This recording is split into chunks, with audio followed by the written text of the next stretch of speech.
नमस्कार। आज मैं आपको फिर अलीगढ़ की एक और घटना के बारे में बताऊंगा जो उस दरमियान घटी थी जब मैं वहां पर पोस्टेड था। बात 12 जनवरी 2018 की है। सुबह लगभग 6:15 बजे डेयरी व्यवसायी श्री उमेश कुमार ने 100 नंबर पर यह सूचना दी कि अभी अभी उनके 14 वर्षीय पुत्र शनि का अपहरण हो गया है। जब कंट्रोल रूम ने पूछा कि आपको कैसे पता कि उसका अपहरण हो गया या फिर वो कहीं चला गया, उन्होंने कहा साहब वो हमारे मोहल्ले वालों ने गली के मोड़ पर शनि को 2 लोगों ने ज़बरदस्ती मोटरसाइकिल पर बिठाया, ये बात देखी है। खैर तत्काल वहाँ पे इंस्पेक्टर, सीओ, ये सारे लोग पहुँच गए। बात शुरू हुई, ये कहाँ कहाँ आता है, कहाँ जाता है, इतनी सुबह वहाँ निकलने का क्या प्रयोजन था। तो बताया गया कि मोहल्ले के कुछ लड़के सुबह सुबह दौड़ने जाते हैं सड़क के किनारे।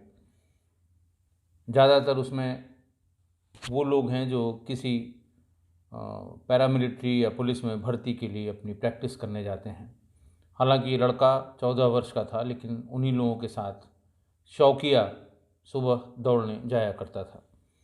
उनमें से ही किसी ने सुबह 6 बजे दरवाजे पर आकर शनि शनि आवाज़ लगाई। ये फ़ौरन वहाँ से उतर के आया और उसके बाद वो संभवतः उन्हीं के साथ चला गया।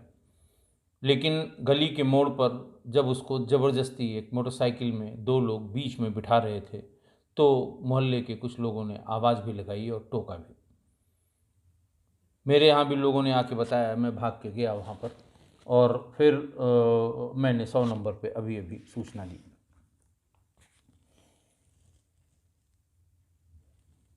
जिस तरह की सूचना थी वो गंभीर थी। श्री उमेश का डेयरी का व्यवसाय था, बहुत ठीक ठाक व्यवसाय था उनका, जैसी शोहरत मोहल्ले में लोगों ने बताई कि इनके पास पैसा भी है। तुरंत 3 टीमें फ़ौरन बनाई गईं। ये टीमें प्राइमा फेसी इस चीज़ के लिए कि जो रास्ते हैं वहाँ से निकलने के, वहाँ कौन कौन से रास्तों पे सीसीटीवी फुटेज मिल सकती है या किसी ने कहीं पर बीच में बच्चा और 2 लोगों को, एक चालक और एक पीछे बैठे हुए आदमी को देखा है। 3 टीमें, छोटे लाल जो प्रभारी था क्राइम इंटेलिजेंस विंग का, अभय शर्मा जो सर्विलांस का प्रभारी था और दिनेश कुमार जो एसएसआई क्वारसी था। क्वारसी थाना क्षेत्र में ही ये घटना घटी थी। इन तीनों को रवाना किया। ब्रीफिंग की हमारे एसपी सिटी अतुल श्रीवास्तव ने और जो क्वारसी इलाके के सर्किल ऑफिसर थे संजीव दीक्षित ने। मैंने आपको पहले भी अलीगढ़ के से संबंधित जिस क्राइम में बताया है कि अतुल श्रीवास्तव का क्राइम, जिसको पैशन था उसका, फ़ौरन उसने नंबर लिए बच्चे के, शनि के घर वालों के, माँ बाप और भी जो अगल बगल रहते हैं उनके, और जो चाचा चाची, मामा जो आसपास रहते हैं, जो यहाँ रहते हैं या जो उनके बहुत नज़दीकी रिश्तेदार हैं, सबके फ़ोन ले लिए और मुझे पूरी बात बताई। मैं भी मौके पर जाकर मैंने देखा। बात थोड़ी सी अटपटी लग रही थी, लेकिन बात सही थी। अतुल ने कहा कि साहब सबका नंबर हम इसलिए लगा रहे हैं कि अगर ये रैंसम होगी तो ये किसी परिजन के नंबर पे ही आएगी। मैं भी उससे सहमत था। बहुत बार किडनैपिंग केसेस में किडनैपर्स चालाक होते हैं, उनको पता है कि किडनैपिंग होते ही या घर का आदमी उठते ही पुलिस जो है उनके घर वालों का नंबर लगाएगी, ये जानने के लिए कि रैंसम कॉल कहाँ से आती है। तो वो ऐसे व्यक्ति को कॉल करेंगे जो वहाँ तक कम्युनिकेट तो कर दे, लेकिन पुलिस जिनका नंबर सर्वेलांस पर यानी लिसनिंग मोड पर जिसका नंबर न लगा हो। ये सब बातें वहाँ चल रही थी। लोग उनसे पूछताछ कर रहे थे अतुल, और नंबर के बारे में जानकारी कर रहे थे। कोई रंजिश तो नहीं है ये जानकारी कर रहे थे। थाने के रिकॉर्ड में दिखवा रहे थे कि कोई पहले इनसे किसी से लड़ाई झगड़ा तो नहीं हुआ, कोई ज़मीन जायदाद का झगड़ा तो नहीं है, व्यवसाय में, इनके डेयरी के व्यवसाय में कोई उनका प्रतिद्वंदी ऐसा तो नहीं है जो इनको नुकसान पहुंचाने की नीयत रखता हो। ये सब बात चली रही थी कि 10:30 बजे 10:30 पर उमेश के नंबर पे एक नंबर आया। नंबर उन्होंने उठाया। एसपी सिटी भी मौजूद थे, सीओ संजीव दीक्षित भी वहाँ मौजूद थे। उस पर फ़ोन आया, बहुत छोटी सी कॉल आई कि देखो तुम्हारे लड़के को हमने उठाया है और मारने की नीयत से उठाया है, लेकिन अगर तुम 6.5 लाख रुपए हमें आज शाम तक इंतज़ाम करके दे दो तो हम इसे छोड़ देंगे। उमेश बेटा था, उनका इकलौता बेटा था, उसी पर वो गिड़गिड़ाने लगे कि साहब आप मारिए नहीं, पैसे का इंतज़ाम मैं कर दूंगा। तो ये भी कहा उनसे कि तुम अगर पुलिस के पास गए तो फिर मैं लाश तुम्हारे घर भिजवा दूंगा, तुम्हें कहीं जाने की भी ज़रूरत नहीं पड़ेगी, इसलिए इसका ध्यान रखना। तय हो गया कि जो सूचना दी थी उमेश ने अपने बेटे की किडनैपिंग के बारे में वो बिल्कुल सही थी और ये किडनैपिंग फॉर रैंसम है। किडनैपिंग फॉर रैंसम की धाराओं, उचित धाराओं में मुकदमा तत्काल लिख लिया गया और सारे नंबर जो तय किए गए थे, जब ये कन्फर्म हो गई किडनैपिंग है तो वो सारे नंबर भी जो इनके रिश्तेदारों के नाथ के थे वो लगवा दिए गए। उस फ़ोन को ट्राई किया गया, वो फ़ोन बंद था। उसका कैफ निकाला गया, कस्टमर एप्लीकेशन फॉर्म, जिसमें उस पर एक फर्जी टाइप का नाम, पता, फ़ोटो और एक ड्राइविंग लाइसेंस आइडेंटिफिकेशन के लिए, एड्रेस प्रूफ के लिए लगाया गया था। एक टीम फ़ौरन रवाना की गई। वो पता लगा कि ये जो ड्राइविंग लाइसेंस लगाया गया है वो किसी दूसरे का है। फ़ोटो जिस समय वो ले रहा होगा सिम कार्ड, अपनी फ़ोटो उस पर चिपका के उसने दे दिया होगा एड्रेस प्रूफ के लिए। उसकी लोकेशन निकली थी दिल्ली की तरफ जाने वाली रोड पर। ये तय हुआ कि कोई बहुत बड़ा गैंग नहीं हो सकता क्योंकि इनकी हैसियत 6.5 लाख से ज़्यादा की है। आसपास का एक कोई आदमी है जिसने इसको परेशान करने की नीयत से या फिर पैसा वसूलने की नीयत से ये सब किया है। उसने ये भी फ़ोन करके बताया था कि 3 घंटे बाद मैं फ़ोन करूँगा, तब तक तुम पैसे का इंतज़ाम कर लेना। जब मैं फ़ोन करूँगा तो तुम्हें मैं जगह बताऊँगा पैसा लेके कहाँ आना है। और ये बहुत बार बार उसने कहा कि खबरदार, बच्चे की सेहत चाहते हो, बच्चे को जिंदा चाहते हो तो पुलिस को किसी भी तरह से सूचना या भनक न लगे। ये भी तय हो गया वहाँ पे कि जो भी आदमी ले गया है उसका कोई ऐसा कांटेक्ट यहाँ पर नहीं है जो उसको ये बता सके कि पुलिस आई भी थी और पुलिस साथ में ले भी गई।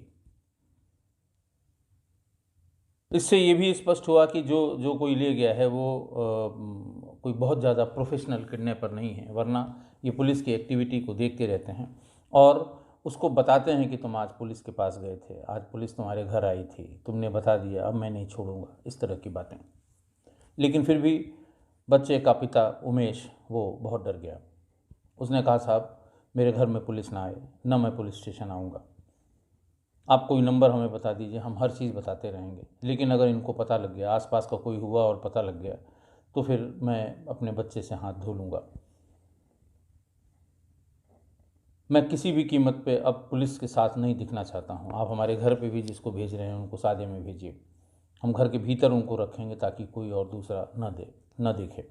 खैर उसकी बात सही थी और किडनैपिंग की विवेचना करते समय या किडनैपर को ढूंढते समय या किडनैपिंग को बरामद करने के प्रयास में हमेशा हम लोग उस बात को सुनते हैं जो किडनैपी के घर वाले होते हैं, वादी मुकदमा को।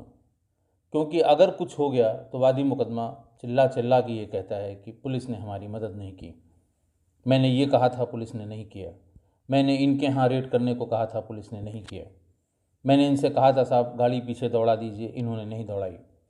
और फिर एक तमाशा खड़ा हो जाता है और सारा सेंटिमेंट मैंने बहुत बार आपको बताया है, शुरुआती पार्ट्स में भी बताया है कि बच्चे के साथ, चूँकि बच्चे सबके पास हैं, बच्चे के साथ, अल्पवयस्क बच्चे के साथ लोग अपने आप को कनेक्ट कर लेते हैं, उस फैमिली से लोग अपने आप को कनेक्ट कर लेते हैं और फिर जो विरोध जिस किसी का भी करना होता है वो बड़ा गंभीर टाइप का विरोध होता है, कानून व्यवस्था की बड़ी स्थिति उत्पन्न हो जाती है।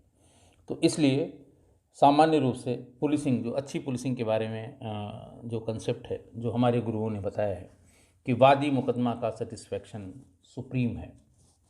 आप उसको पूरा कॉन्फिडेंस में रखिए, वो जो कहे वो करिए। बेशक आपको लगता है कि ये जो ये कह रहा है उससे कोई रिजल्ट नहीं निकलने वाला है, लेकिन उसकी बात माननी होती है, क्योंकि अल्टीमेटली उसका बच्चा किसी के कब्जे में है।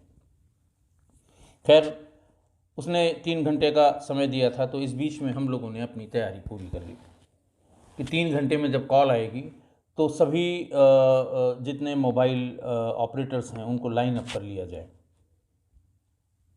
लाइन अप करने का मतलब कि जैसे ही कॉल आएगी, नंबर मिलेगा, जिस कंपनी का होगा वो पता लग जाएगा, उस कंपनी के नोडल अफसर को फ़ोन तुरंत कर दिया जाएगा बिना समय गंवाए हुए कि ये नंबर आया है, इसकी तुरंत की लोकेशन, इसको लास्ट डिटैच कहते हैं, कहाँ पर ये फ़ोन लास्ट टावर से डिटैच हुआ है या लास्ट अटैच टावर, ताकि हमें ये पता लग जाए कि इस इलाके के आसपास से ये रैंसम की कॉल की गई है या इसके आसपास ही ये लोग हैं किडनैपर्स। तो एक तो कॉलर की लोकेशन के लिए, दूसरा उनके सारे परिजनों का जिनके नंबर नहीं लगे हैं या लगे भी हुए हैं, तो उनके पास सादे में एक आदमी मौजूद रहे, ताकि उनको नंबर देखने, नंबर लिखने, फिर डायल करके संबंधित अधिकारी को बताने में समय व्यर्थ न हो। नंबर तुरंत नोट करके तुरंत एसपीसीटी को या जो नोडल अफसर वहाँ पर सर्विलांस के थे उनको बता दिया जाए, ताकि उसके बारे में तुरंत जानकारी हो जाए। अगली बात ये की गई कि 5 टीमें अलग अलग जगहों के लिए बनाई गई कि सपोज़ करिए कॉल आई, नंबर मिला, नंबर का लोकेशन हमको मोबाइल कंपनी ने दे दिया और हम एक ही जगह थाने पर या ऑफिस में या क्राइम ब्रांच के ऑफिस में बैठे हैं और वो जगह दूर की है, तो हमें वहाँ तक पहुँचने में समय लग जाएगा। उस लोकेशन के हिसाब से 5 अलग अलग टीमें बनाई गईं। एक बुलंदशहर रोड पर, दूसरी दिल्ली जाने वाली रोड पर, तीसरी अतरौली जाने वाली रोड पर, चौथी शहर बस अड्डे के पास, कि अगर शहर में कहीं से कॉल हो तो बस अड्डा ऐसी जगह है अलीगढ़ में जहाँ से बराबर समय में किसी भी तरफ आप पहुँच सकते हैं। अगर आपको उधर क्वारसी की तरफ, एएमयू की तरफ या उस बस्ती में उधर की तरफ कहीं जाना हो तो उतनी दूरी है, और इधर अगर आपको रेलवे रोड की तरफ, अगर आपको ऊपरकोट की तरफ जाना हो तो भी उसी समय में पहुंचेंगे। और तीसरा, इस तरफ जब आपको दूसरी रोड पर, दिल्ली वाली रोड पर जाना है तो वहाँ भी आप बराबर समय पर पहुँच पाएंगे। और पांचवी जो लोकेशन तैयार की गई वो वादी के मोहल्ले में, कि हो सकता है वो फ़ोन ना करे, कोई चिट्ठी किसी से, कोई कागज़ किसी से भेजे, और कागज़ जब तक पहुँचे वहाँ और वो हमको सूचना दें, हम थाने से वहाँ तक जाएं, तब तक वो आदमी विलुप्त हो जाएगा, गायब हो जाएगा। तो अगर ऐसी कोई सूचना है तो वादी के मोहल्ले में भी एक टीम तैयार करके रखी गई। ये सब 3 घंटे का, यानी अगली कॉल के इंतज़ार करने, उसको आइडेंटिफाई करने या संबंधित व्यक्ति को पकड़ने के लिए तैयारी की गई। ठीक 3 घंटे बाद फ़ोन आ गया। उसने पूछा कि पैसे का इंतज़ाम हुआ। इस बीच वादी को या उसकी पत्नी को, यानी लड़के की माँ को, इन सब को ये बताया कि एक तो दूसरे किसी के पास फ़ोन आए तो वो ये कह दे कि साहब उनसे बात करिए, लड़की के फादर से, वही जान पाते हैं साहब, हम लोगों को कुछ बहुत ज़्यादा आइडिया नहीं है, उमेश ही सब बताएंगे। पहला तो ये है। दूसरा, उमेश को ये बताया गया कि कन्वर्सेशन को लंबा करिए। अगर वो कोई कहते हैं कि आप तुरंत पैसा इकट्ठा करिए, अभी दीजिए, तो उनसे कहिए साहब थोड़ी मोहलत दीजिए हमको, शाम तक मैं इकट्ठा कर दूंगा, मैं जा रहा हूँ, निकल रहा हूँ, मैं किसी को बता नहीं सकता कि बेटा हमारा गायब है, किसी को ये नहीं कह सकता हमें रैंसम का पैसा है। इस तरह से उसको बातों में जितना आप उलझाएंगे उतना हमें लोकेशन को ढूंढने में, ट्रेस करने में आसानी होगी। पर्पज़ ये होता है कि अगर 2 4 5 मिनट वो बातचीत में 2 4 5 मिनट अगर लगा दे लंबी बातचीत के लिए, तो तब तक हमें लोकेशन मिल जाएगा, और कहीं पास की लोकेशन होगी तो हो सकता है वो आदमी हमारे हाथ आ जाए। खैर, उसने थोड़ी सी बात पूछी। इसने कहा कि हाँ, कुछ पैसा हमने इकट्ठा कर लिया है, हम थोड़ी देर में पैसा और इकट्ठा कर लेंगे। उसने कहा ठीक है, अब हम अंतिम कॉल करेंगे और तुम्हें बताएंगे पैसा लेके तुम्हें कहाँ पर आना है, इसके अलावा मैं अब कोई कॉल नहीं करूँगा। अगर उस समय तक तुम्हारा पैसा इकट्ठा नहीं हुआ है तो फिर हम तुम्हारी लाश का पार्सल तुम्हारे पास, तुम्हारे बेटे की लाश का पार्सल तुम्हारे पास भेज देंगे। फिर उमेश बेचारा डर गया, सुन के ही डर गया। लेकिन इस बीच में हमें उसकी लोकेशन तुरंत मिल गई सासनी गेट पर। सासनी गेट पर बस स्टैंड पे जो टीम लगी थी उसको फ़ौरन दौड़ाया गया कि सासनी गेट के फलां एड्रेस पर ये टावर लगा हुआ है, इसके सेल नंबर बी, यानी 1/3 हिस्सा जो उसके, अगर आप एक गोले को देखें तो उसके 1/3 हिस्से की सेल की तरफ ही लोकेशन आ रही है। वहाँ पहुँची टीम। वहाँ उन्होंने बताया साहब यहाँ तो बड़ी भीड़ है, बीच बाज़ार की है, यहाँ कैसे ढूंढा जाए। उसके मूवमेंट को ट्रेस करने के लिए, उस फ़ोन के मूवमेंट को ट्रेस करने के लिए तब तक नोडल अफसर से संपर्क किया गया। उसने हर 10 मिनट में अपडेट किया कि साहब उसकी लोकेशन अब भी वहीं पर है, उसकी लोकेशन अब भी वहीं पर है। फिर सारे लोग पहुंच गए। इस बीच में चूंकि सिपाही को नंबर दिया गया था जो कि बस अड्डे से चला था सासनी गेट के लिए, उसने गलती की, उसे करना नहीं चाहिए था, लेकिन उसने गुड फेथ में वो नंबर ही मिला दिया। शायद उसके दिमाग में था कि अगर कोई उठाएगा तो हमें लोकेशन मिल जाएगी और हमें हो सकता है हमारे आसपास ही कहीं वो हो और वो भागने लगे, हम उसे पकड़ लें। जो उसकी जितना दिमाग था उस दिमाग से उसने उसको फ़ोन मिला दिया। फ़ोन जैसे ही उठाया, सामने जिस व्यक्ति को फ़ोन मिलाया था वैसे ही ये फिर डर गया, इसने काट दिया और इसने बताया कि साहब मुझसे गलती हो गई, मैंने फ़ोन मिला दिया था। फिर उसकी लोकेशन देखी गई तो वही लोकेशन निकली जहाँ से उसने कॉल की थी। सर्विलांस वाले अभय शर्मा तुरंत वहाँ पहुँच गए कि भाई ये आदमी भी अजब है, ये हट ही नहीं रहा है यहाँ से, रैंसम कॉल भी कर रहा है और हट भी नहीं रहा है, तो इसका मतलब कोई बहुत बदमाश प्रवृत्ति का, बहुत ही डेयरिंग टाइप का आदमी है। वहाँ पहुँच के काफ़ी देर तक कोशिश की ये जानने की कि हम कहाँ से, किस जगह से शुरू करें कि हम उसको लोकेट कर लें जिसने कॉल की है। फिर इस लालच में थोड़ी देर और कि शाम तक उसने कहा है पैसे के लिए तो ज़रूर कॉल करेगा, और कॉल करेगा तो यहीं से कॉल करेगा, और जैसे ही कॉल करेगा हम, अगर एग्जैक्ट यही लोकेशन है तो हम उसे यहीं पर पकड़ लेंगे। फिर अभय शर्मा के दिमाग में एक बात ये आई कि एक बार तो उसको फ़ोन मिलाया गया, अगर वो बदमाश होता तो अब तक हट गया होता, फ़ोन अभी भी वहीं है। एक बार उससे ये बात फिर कॉल करते हैं और ये प्रिटेंड करते हैं कि हमने गलत नंबर मिला दिया है, और कोशिश करते हैं कि आसपास में आवाज़ें कैसी आ रही हैं।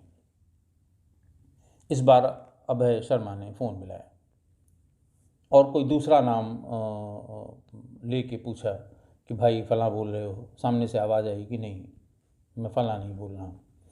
फिर इसने पूछा कहाँ से बोल रहे हो भाई, तो उसने बताया कि मैं अलीगढ़ से बोल रहा हूँ। इन्होंने पूछा अलीगढ़ में कहाँ से, उसने कहा मैं सासनी गेट पर हूँ। खैर अब इनकी भी हिम्मत नहीं हो रही थी कि भी वरिष्ठ अधिकारी, अगर कोई गड़बड़ हो गई तो सीनियर अफसर पूछेंगे कि तुमने टारगेट नंबर को सीधे मिला के क्यों बात की। लेकिन इतनी देर में अभय को ये अंदाज़ लग गया कि यहाँ पर कहीं उसकी रामायण की, अखंड रामायण की आवाज़ आ रही है। इस 1 मिनट या सवा मिनट जो बात की उन्होंने, उसमें कहीं अखंड रामायण की आवाज़ आ रही है। ये भाग के वहाँ पहुँचे तो एक जगह पर, एक मकान में, सड़क के किनारे ही भीतर की तरफ कहीं अखंड रामायण हो रहा होगा, जिसका वो जो इसका बॉक्स है, साउंड बॉक्स है, वो ऊपर छत की तरफ लगा हुआ था, और ऐसा लग रहा था कि इसी के सामने कहीं वो आदमी होना चाहिए। उत्सुकता ज़्यादा हो गई इन लोगों को, हालांकि ये सर्विलांस के सिद्धांतों के अनुरूप नहीं था, विपरीत था। अगर ये बदमाश के पास होता तो इससे बड़ा नुकसान हो सकता था, लेकिन पता लगाने की गरज से या कह लीजिए जल्दी की गरज से, कभी कभी अपने आप को ज़्यादा काबिल समझने के लिए भी लोग ऐसा कर लेते हैं। इसने फिर एक बार फ़ोन मिला दिया कि भैया नंबर तो यही दिया गया था, वो आप ही उठा रहे हैं, उनका नंबर कैसे मिलेगा। और उस फ़ोन को लेके वो टहलता रहा, ये चेक करने के लिए कि इस जो आवाज़ इसमें बैकग्राउंड में आ रही है उसके कितने नज़दीक या दूर ये मोबाइल होल्डर है। उसे ठीक वैसी ही आवाज़ अपने कानों में भी आ रही थी जैसी उसको फ़ोन में से आ रही थी। यानी उस अखंड रामायण की वो आवाज़ दोनों तरफ से उसकी इंटेंसिटी ऑलमोस्ट सेम थी, एकदम सेम नहीं थी। तो वो उसकी तरफ बढ़ा, उसकी नज़र एक मूंगफली वाले पे पड़ी। तो जो ये सवाल कर रहा था उसका जवाब संभवतः वो दे रहा था, उससे ये समझ गया, और जैसे ही इसने काटा मूंगफली वाले ने भी फ़ोन अपना नीचे रख दिया। ग्राहक कोई सामने खड़ा था, उसके लिए मूंगफली तौलने लगा। फ़ौरन उसने सूचना दी कि साहब रैंसम करने वाले को ढूंढ लिया गया, यहीं पर वो है, वो मूंगफली बेचने का काम कर रहा है। एक सब इंस्पेक्टर सादे में वहीं लगाया गया, 2 सिपाही और लगाए गए कि अगली रैंसम कॉल अगर आती है और उस समय तुमको बताया जाता है ये फ़ोन पे बात कर रहा है, तो इसकी बात को सुनना, अगर यही आदमी है तो इसे उठा लेना। बिल्कुल तय हो गया और हम लोग बहुत आश्वस्त हो गए कि हम बिल्कुल सही लाइन पे चल रहे थे।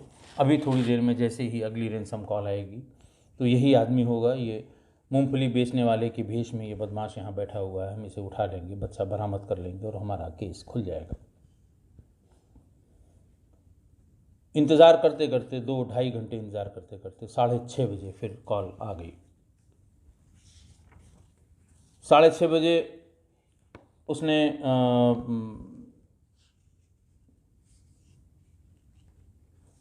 6:30 बजे उधर से आवाज़ आई कि हमारी बाइक तुम्हारी गली में छूट गई थी, खड़ी हुई है, उसका ये नंबर है। इसने कहा कि भैया अभी हम सिर्फ 3.5 लाख रुपए इकट्ठा कर पाए हैं, हमें थोड़ा टाइम दीजिए। उन्होंने कहा ठीक है, तुम 3.5 लाख लेके ही आओ, मेरे पास टाइम नहीं है, और ज़रा से भी चालाकी की तो तुम्हारे लड़के की जान चली जाएगी।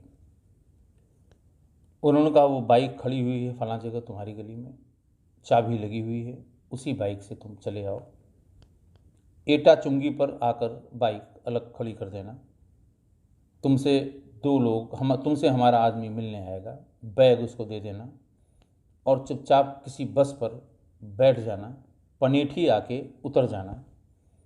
एटा चुंगी से पनेठी तक पहुंचने में हमारे ख्याल से 15 मिनट 20 मिनट का समय लगेगा, और तुरंत बस का मिलना भी कठिन होता है, बस मान लिया आधे घंटे बाद मिली तो इस मार्जिन से कि अगले 45 मिनट में ये वहाँ पहुँच जाएगा, और उससे कहा गया कि लड़का तुम्हारा वहीं पर मिल जाएगा। जैसे ही कॉल आई तो ये कॉल वहाँ से नहीं आई थी, ये कॉल ऐसा लग रहा था कि बुलंदशहर वाली रोड पर फिर कहीं मूवमेंट में एकदम जंगल में जो टावर लगा है सड़क की तरफ से आ रही थी, यानी कोई चल रहा था और चलते चलते उसने फ़ोन कर दिया था। ये हुआ कि मूंगफली वाले को उठा लेना बहुत ज़रूरी है कि आखिर यहाँ से या इसके फ़ोन का इस्तेमाल किया किसने। जैसे ही दूसरी कॉल की लोकेशन बहुत दूर आई वैसे इसको उठा लिया गया। इससे पूछा गया कि ये नंबर, इस नंबर पे तुमने कब डायल किया और क्यों डायल किया। उसने कहा साहब ये मेरे किसी जानने वाले का नंबर नहीं है, न मैंने ये नंबर डायल किया है। उससे कहा गया कि तुम खूब दिमाग लगा के सोच लो किसने ये नंबर डायल किया, तुम्हारा फ़ोन किसको दिया गया था या तुम्हारा फ़ोन किसके पास था। तो उसने दिमाग पर जोर डाल के बताया कि हाँ साहब, ये दिन में मुझे सामने जो कचौड़ी वाले हैं, सासनी गेट की प्रसिद्ध कचौड़ी वाला है, कि वहाँ उनके मालिक जो भैया बैठते हैं उन्होंने आवाज़ लगाई थी कि ये 2 लोग जा रहे हैं, एक इनको कॉल करनी है, इनको कॉल कर लेने दीजिए। वो 2 लड़के आए, उन्होंने हमसे मोबाइल लिया, 5 कदम आगे की तरफ जाके कुछ बात की और मेरा मोबाइल मुझे दे दिया। बात गड़बड़ हो गई, वहाँ पर ख़त्म हो गई। हम लोग जो आशान्वित थे वैसा कुछ नहीं निकला। फिर कचौड़ी वाले को उठाया गया तुरंत। ये सब काम 5 मिनट, 7 मिनट, 8 मिनट में किया गया।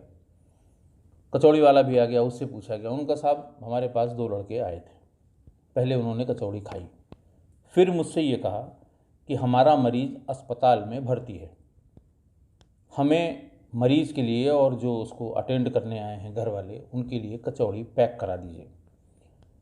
उसने पूछा कितने लोगों की करा दें, कितने पैकेट करा दें उसके हम। उसने कहा भैया 1 मिनट अपना मोबाइल दे दीजिए, मैं ज़रा पूछ लूँ कि कितने लोग हैं वहाँ पर, देर से निकला हूँ, हो सकता है 1 आध 2 लोग और आ गए हों। कचौड़ी वाले का कहना था साहब मेरा मोबाइल नया था, मैं काउंटर पर बैठा हुआ था, मैंने इस डर से ये कह दिया कि मेरे में बैलेंस ख़त्म हो गया है, तुम सामने मूंगफली वाले से मैं कह देता हूँ, उससे फ़ोन कर लो और अगर उसको पैसा लेना होगा तो हम दे देंगे, आप चिंता मत करो। मेरा डर ये था कि मेरा महंगा मोबाइल है, काउंटर से कूद के मैं पकड़ भी नहीं पाऊँगा, अगर ये मोबाइल लेके भाग जाएंगे तो। महंगा मोबाइल है, अभी मैंने नया ख़रीदा था, इसलिए मैंने उनसे झूठ बोला कि मेरे मोबाइल में बैलेंस नहीं है। मैंने आवाज़ दे के मूँगफली वाले से कहा, वहाँ वो गए, कॉल किया, लौट के बताया कि हमें 3 लोगों के लिए पैक कर दीजिए। मैंने पैक कर दिया, उन्होंने पैसा दिया और चले गए। लेकिन एक फ़ायदा वहाँ हम लोगों को हो गया, दोनों लोगों ने उन लड़कों का जो हुलिया बताया वो सेम बताया गया कि पिट्ठू बैग पीठ पर जो लैंसक होता है वो रैक्सैक जो है वो बंधा हुआ था, जीन्स पहने हुए थे और एक ने जैकेट, काले रंग की जैकेट पहन रखी थी और एक ने बहुत मोटा सा स्वेटर और मफलर लगा रखा था। एक ने टोपी पहन रखी थी, दूसरे ने टोपी नहीं पहन रखी थी, टोपी का रंग नीला था। ये कचौड़ी वाले ने भी बताया और यही मूंगफली वाले ने भी बताया। डील डॉल उसका समझ लिया गया और सबको बता दिया गया। अब शनि के फादर यानी उमेश को कहा गया कि आपसे जो कहा गया है आप लेके चलिए, हम लोग साथ में रहेंगे। उमेश ने मना कर दिया कि साहब आप हमारे साथ चलेंगे, मेरे बच्चे को कुछ हो गया, उनको पता लग गया कि कोई साथ में है, कोई पुलिस वाला साथ में है, तो मेरे बच्चे को कुछ हो गया तो साहब मैं तो कहीं का नहीं रहूँगा। उसने बहुत रजिस्ट किया, उससे कहा गया कि नहीं नहीं हम लोग सब साथ में रहेंगे और तुम 3.5 लाख लेके जा रहे हो वो तुमसे ले लें, क्या गारंटी है कि बच्चा तुम्हारा जिंदा ही हो। बार बार तुम्हारे कहने पर भी उन्होंने तुम्हारे बच्चे से बात कराई नहीं, पैसा भी ले लिए और बच्चा भी जिंदा न मिले, फिर तो ये बहुत घाटे का सौदा होगा, बहुत ख़राब हो जाएगा। फिर हम लोगों से पूछा जाएगा कि जब ये रैंसम देने जा रहे थे तो आप साथ में क्यों नहीं गए। बात थोड़ी थोड़ी समझ में आई। 5-6 लोग सादे में एटा चुंगी पर पहले से ही भेज दिए गए। उस मोटरसाइकिल का नंबर और उमेश की फ़ोटो ये भी उन लोगों को भेज दी गई कि उमेश इस तरह से एक काले रंग का बैग जो हैंडल में लटका के जिसमें पैसे थे वो लेके जाएंगे। ब्रीफ ये किया गया था कि जब इनके नज़दीक कोई आदमी आया तो जब इससे ये कहा गया है कि आप बस पे बैठ जाइएगा, इसका मतलब उस मोटरसाइकिल को लेके कोई ना कोई जाएगा। ये भी हुआ कि हो सकता है वो मोटरसाइकिल छोड़ दे वहाँ पर, खाली रुपयों वाला बैग लेके चला जाए। तो ये कहा गया कि तुम बैग को, रुपयों के बैग को हैंडल से मत हटाना, लटके रहने देना। तो जैसे ही कोई बैग निकालने आएगा या मोटरसाइकिल लेने आएगा उसको वहीं पर दबा लेना। लेकिन इस काम में रिस्क बहुत है, सामान्य रूप से ये रिस्क लिया नहीं जाता। अगर जरा सी भी चूक हो जाए तो बच्चे का नुकसान अवश्यंभावी है, जरूर हो जाएगा। चूक कैसे हो सकती है? सपोज़ करिए उसने सिर्फ चेक करने के लिए इनको वहाँ पर बुलाया हो, आधे घंटे तक कोई वॉच करे, ये बैठ के चला भी जाए बस से और कोई उसको लेने ना आए या उसको देखता रहे 2 घंटे तक, 3 घंटे तक, जब तक वो उसे कहा ना जाए या कोई दूसरा देख न ले कि हाँ भाई अब वो लड़के का बाप पनेठी चुंगी पर उतर गया है और वो भी हमारे कब्जे में आ गया है, तब ऐसा उसका पैसा या मोटरसाइकिल के लिए, या फिर पुलिस वाले जो लगे हैं वो आफ्टर ऑल सादे में हों चाहे जैसे हों, पुलिस वालों को कुछ जो बहुत पुलिस के नज़दीक रहने वाले हैं पहचान सकते हैं और क्राइम ब्रांच वालों को तो और लोग पहचान लेते हैं क्योंकि सामान्य रूप से रेड में वही जाते हैं। बहरहाल ये हुआ कि अगर ऐसा नहीं हुआ और तब बच्चे को कुछ हो गया तब क्या जवाब होगा इसका? रिस्क लिया जाए, जो होगा देखा जाएगा। एक बार तय हो गया तो तय हो गया। समय भी नज़दीक आ रहा था और उमेश उसी मोटरसाइकिल पर पैसा लेके एटा चुंगी पहुंच गया। एटा चुंगी पर उसने मोटरसाइकिल खड़ी कर दी, बैग उस पर लगा हुआ था और वो बस की तरफ जाने लगा। बस यानी हमें बस से बैठ के पानेठी जाना है, तो जो बस आती है उसके पास खड़ा होता था ये देखने के लिए कि हम उससे जा सकते हैं कि नहीं जा सकते। इतनी ही देर में दो लड़के आ गए। एक ने बैग पर जैसे ही हाथ लगाया वैसे ही सादे में लगे हुए सिपाही चिपट गए। एटा चुंगी बहुत भीड़ भाड़ वाला इलाका है, जो अलीगढ़ से वाकिफ़ हैं वो जानते होंगे। हर समय वहाँ पर काफ़ी बड़ी संख्या में लोग चलते रहते हैं। जैसे ही एक को पकड़ने की कोशिश की, दूसरा वाला छटक के भाग गया। ये फुल व्यू ऑफ पब्लिक, इस बात को कोई 50, 60, 100 लोगों ने देखा होगा। गाड़ी पास में खड़ी थी, उसको फ़ौरन गाड़ी में डाल लिया गया। एसपी सिटी और सीओ को बताया गया कि मिल गया है, लेकिन गलती ये हो गई कि एक दूसरा भाग गया है। एसपी सिटी और संजीव दीक्षित भी वहाँ भागे।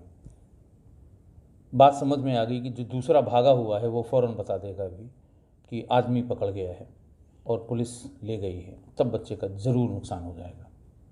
उसको गाड़ी में डालते ही सबसे अच्छी वाली पूछताछ शुरू कर दी, गाड़ी भगानी शुरू कर दी और पूछताछ कि लड़का कहाँ है। काफ़ी अच्छा होने के साथ, जब काफ़ी अच्छा हो गया उसके साथ, अच्छी वाली पूछताछ हो गई कि लड़का जो ओजोन सिटी है, ओजोन सिटी के जंगल चौकी के पास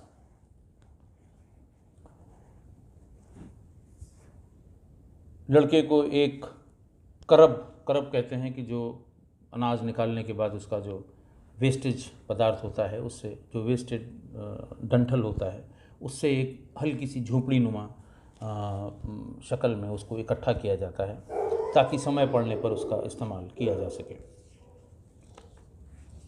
जो लड़का पकड़ा गया था उसका नाम जितेंद्र था। जितेंद्र सन ऑफ भगवान, रेजिडेंट ऑफ भांकरी, थाना विजयगढ़, अलीगढ़। इसने ही बताया कि ओजोन सिटी के जंगल चौकी में थोड़ा सा आगे जाएंगे तो खेतों में लगी हुई करब में से एक में बच्चे को रखा गया है। उसकी निगरानी के लिए दो लोग हैं, एक का नाम विष्णु है, एक का नाम खान है। सभी लोग बदहवास थे कि अब तक उसने फ़ोन कर दिया होगा भागने वाले ने, और अगर 2-1 मिनट की भी डिले हो गया तो बच्चे का बचना असंभव है। उसके भीतर उसके साथ जितनी ज़्यादा से ज़्यादा सख्ती हो रही थी, इसी बीच वो जगह बता रहा था। उसको बिठा दिया गया, सामने देखते रहो, दाएं बाएं। पतली सी एक नहर है उसके किनारे किनारे, और नहर की जो बीच में हल्का सा पुल बना हुआ था, उसको क्रॉस करने के लिए जैसे ही सामने हेडलाइट में एक आदमी साइकिल से भागता हुआ दिखाई दिया। जितेंद्र जोर से चिल्लाया कि साहब विष्णु है, विष्णु है। फ़ौरन गाड़ी रोक के और जितेंद्र के पास 2 आदमियों को छोड़ के उसकी तरफ चिल्लाते हुए बढ़े। उसने फ़ौरन साइकिल नहर की पटरी के किनारे फेंक दी और ज़मीन पर लेटकर फायर करना शुरू कर दिया। सभी लोग सकते में आ गए। खैर जवाबी फायर किया गया। नज़दीक पहुंच के देखा गया कि उसे गोली लग गई है। उससे पूछा गया कि लड़का कहाँ है, शनि कहाँ है। बोल नहीं पा रहा था, वो इशारा कर रहा था। जिस तरफ इशारा कर रहा था अंधेरा भी था, टॉर्च की रोशनी में उसमें 4 या 5 करब थोड़ी थोड़ी दूर पे लगे हुए दिखाई दिए। सारी force, SP city, CO, SSI, surveillance in-charge, ये सब भागे एक एक करके। सारे करब देखने शुरू की और एक करब में हाथ पैर बंधा हुआ शनि मिल गया। लोगों ने बताया मिल गया, लेकिन उन क्राइम ब्रांच के सिपाहियों के हाथ में रिवॉल्वर और पिस्टल थी। ये देखते ही वो ज़ोर ज़ोर से रो रो के चिल्लाने लगा, मुझे मत मारो, मुझे मत मारो। कड़ाके की ठंड पड़ रही थी, सभी लोग जैकेट पहने थे। अतुल गए आगे। अतुल ने अपनी जैकेट उतारी और कहा, बेटा हम पुलिस वाले हैं। वो अतुल से लिपट गया। शरीर पर देखा गया किसी तरह की चोट के निशान नहीं थे। उससे पूछा कि यहाँ कौन बैठा था। उनका सब 2 लोग थे। एक आदमी तो साइकिल से भाग, एक जैसे ही गोली चली वैसे ही भाग गया यहाँ से। पानी की बोतल और खाना सब वहीं पर उसने दिखाया कि लोग यहाँ पे बैठे हुए थे। थोड़ी देर में उमेश भी आ गए। दोनों हमारे कब्जे में थे। घायल विष्णु का पूरा नाम था विष्णु सन ऑफ रमेश पाल, गौलारा, विजयगढ़, अलीगढ़। और जितेंद्र का मैंने बताया, सन ऑफ भगवान दास, भांकरी, विजयगढ़।